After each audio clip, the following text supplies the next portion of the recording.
বৈশাখীর বয়স আজকের দিনে 23 ছিল।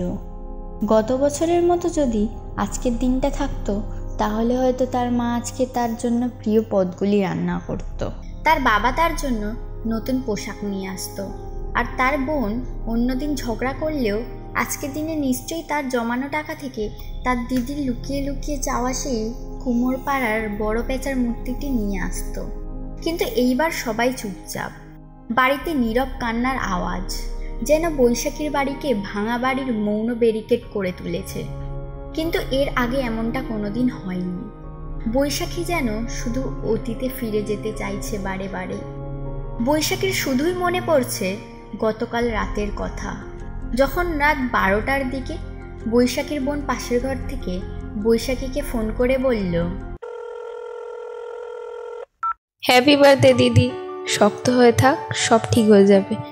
আমি ফোনটা রাখি এবার, মা ঘুম থেকে উঠে গেলে আমায় খুব মারবে। আর একদম কান্নাকাটি করবি না, যা এবার ঘুমা। বৈশাখী কোনো উত্তর না দিয়ে সব কথা শুধু শুনেই গেল। ফোনটা বিছানার উপর রেখে জানালা দিয়ে বাইরের আকাশের দিকে তাকিয়ে রইল।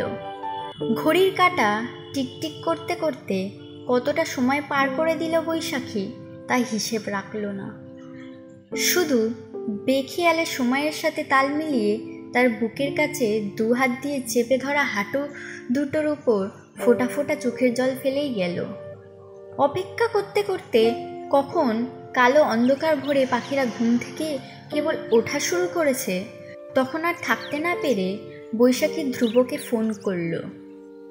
3বার ফোন বেজে বেজে কেটে যাওয়ার পর শেষমেশ উত্তর এলো। কি হলোটা কি? বৈশাখী কাঁদতে কাঁদতে বলে উঠল, ধ্রুব। উফ, রাখো তো ফোনটা, ঘুম পাচ্ছে।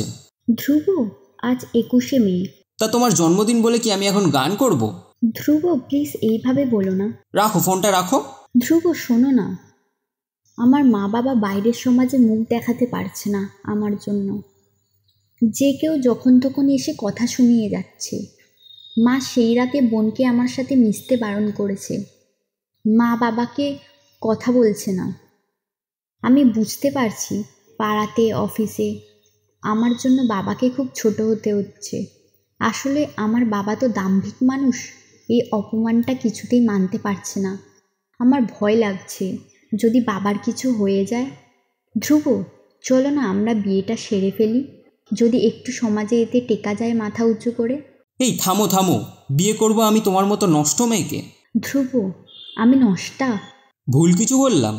বান্ধবীর বাড়ি থেকে ফেরার পথে ওই ছেলেগুলোই তো আমায় টানতে টানতে নিয়ে গেল, এতে আমার দোষটা কোথায়?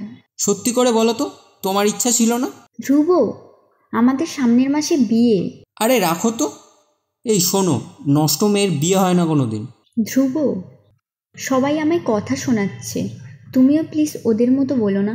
আচ্ছা বৈশাখী, তুমি সত্যি করে বলো তো, আমাদের এই 3 বছরের সম্পর্কে তুমি আমার সাথে গভীরভাবে মেশোনি? সে তো তোমার জোড়াজুড়িতে, কিন্তু ওইখানে তো প্রতিশ্রুতি ছিল, একে অপরের প্রতি ভালোবাসা ছিল। এই জ্ঞান থামাও তো। কোনো প্রমাণ দেখাতে পারবে যে তোমার দোষ ছিল না? বৈশাখী ফোনটা কেটে দিয়ে বালিশ আঁকড়ে কাঁদতে লাগলো। কি লাভ ভালোবেসে যেখানে বিশ্বাস নেই? কি দরকার অমন প্রতিশ্রুতি যা শুধু দেওয়াতেই সীমাবদ্ধ, রাখাতে নয়? কাঁদতে কাঁদতে যখন ভোর 5:20 তখন বৈশাখী তার আলমারি থেকে পোড়া লাল রঙের বিয়ের শাড়ি আর কিছু গয়না নিয়ে সুন্দর করে কোণের মতো সেজে মাথার ওপর তার মায়ের সিঁদুর কৌটোটা ঢেলে একটা কাগজের ওপর পেন দিয়ে লিখতে লাগলো, সমাজ, আমি আর কুমারী নই, আমি বৈশাখী। 22শে মে সকাল 6টা 22 শুভ লগ্নে নিজের সাথে নিজেই বিবাহ বন্ধনে আবদ্ধ হয়েছি। আশা করি আমার মা বাবারা এইবার তাদের যোগ্য সম্মানটা পাবে। আর আমি নষ্টা নই। সেই দিন প্রমাণ হবে ধ্রুব যেদিন তোমার মতো মহান পুরুষগুলো লালসা প্রতিশ্রুতি শিকারী নই, সঙ্গী হবে। আর মা, এরপর আমার থেকে আর দূরে থেকো না তোমরা, আমাকে প্লিজ আগের মতোই ভালোবেসো। তোমার বৈশাখী দোষী নয় মা, বোনকে আগলে রেখো মা বাবা, ভালো থেকো। ইতি তোমাদের বৈশাখী।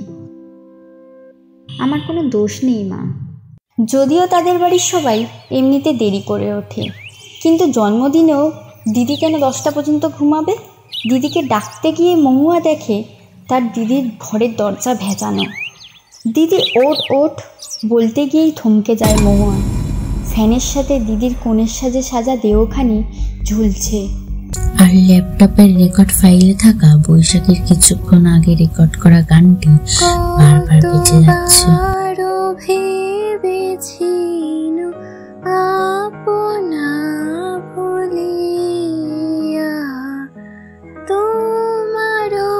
চরণে দেব হৃদয় খুলিয়া, চরণে ধরিয়া তব কহিব প্রকাশী, গোপনে তোমারে সখা কত ভালোবাসি,